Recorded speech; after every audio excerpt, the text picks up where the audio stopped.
అంత మైండ్ అంత ఇప్పుడు కూడా తను ఏంటంటే అందరి ముంగట డబుల్ గేమ్ ఆడతాడు మేడం. ఎలా అని చెప్పేసి అంటే ఇప్పుడు మీ ముంగట, పోలీసు వాళ్ళ ముంగట, పెద్దవాళ్ళ ముంగట హ్యాండ్స్ ఫోల్డ్ చేసుకొని నేను బాగా చూసుకుంటాను తనని, ఏమీ అనను అని చెప్పేసి అంటాడు అనమాట. నాతో ఏమంటాడంటే నువ్వు ఎవరినన్నా పోయి పెళ్లి చేసుకో, నేను నీకు పిల్లలు, నాకు ఆపరేషన్ కాలేదనమాట, నువ్వు ఎవరినన్నా పోయి చేసుకో, ఏమైనా చేసుకో, నీకు పిల్లలుగా నా దగ్గర పైసలు ఉన్నాయి చూడు, నీకు పిల్లలు కాకుండా ఆపరేషన్ చేయించేస్తాను, నువ్వు ఎవ్వడెంబడన్నా తిరుగు, ఏమన్నా చేసుకొని అన్నీ డబుల్ గేమ్. పిల్లలు ఎక్కడ ఉన్నారు? ఈ 2 months నుంచి తన దగ్గరనే ఉన్నారు మేడం. మీకు ఇవ్వట్లేదు పిల్లల్ని? పిల్లల్ని చేయకుండా తీసుకొని వెళ్ళిపోయింది అనమాట వితౌట్ ఎనీ ఇన్ఫర్మేషన్. పిల్లలు మీతో మాట్లాడారా? ఇప్పుడు ఈ రోజు కలిసాను మీ ద్వారా.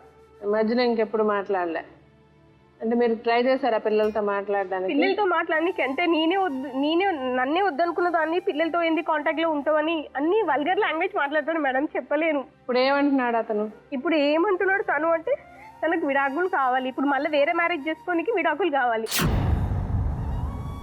యాక్చువల్గా ఏమైందంటే లాస్ట్ మొన్న February 15th కూడా ఏమన్నాడంటే, నువ్వు నాకు లాయర్ దగ్గర వచ్చేసి 4 పెద్ద మనుషుల ముంగట పేపర్స్ రాసి ఇచ్చేసి నేను ఇక నిన్ను కదిలించుకోను, పిల్లలు నాకే కావాలి అని అంటాడు. వాళ్ళ బొంకుతో నన్ను టార్చర్ పెట్టుకుంటాడు కాబట్టి నేను అంత చిన్న పిల్లల్ని వదులుకున్నాను మేడం.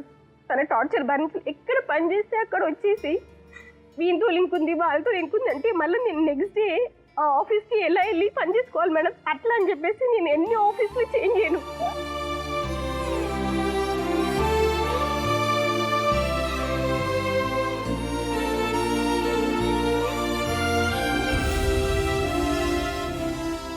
ఆల్రెడీ నా లైఫ్, నాకు ప్రమోషన్ 5 years నా కష్టం బ్లూ రోడ్లో 7,500 నుంచి 26,000 వరకు నేను ఎర్న్ చేసిన దాన్ని నాకు ప్రమోషన్ వచ్చే లెవెల్లో నేను డిప్రెషన్లో జాబ్ వదులుకున్నాను. దాని తర్వాత ఎక్కడ పోతే అక్కడ 30+ అని చెప్పేసి 30,000 సాలరీ ఎక్కడ, 10,000 ఎక్కడ, నా బ్యాంక్ బ్యాలెన్స్ లేదు, సేవింగ్స్ లేవు, సొసైటీలో రెస్పెక్ట్ లేదు, ఏమీ లేదు. గుడ్డిగా నమ్మినందుకు నా పరిస్థితి ఇక్కడి వరకు వచ్చింది. మీరేమనుకుంటున్నారు? నాకు కూడా విడాకులే కావాలి. సరే మాత్రం ఒకసారి పిలిచి మాట్లాడదాం.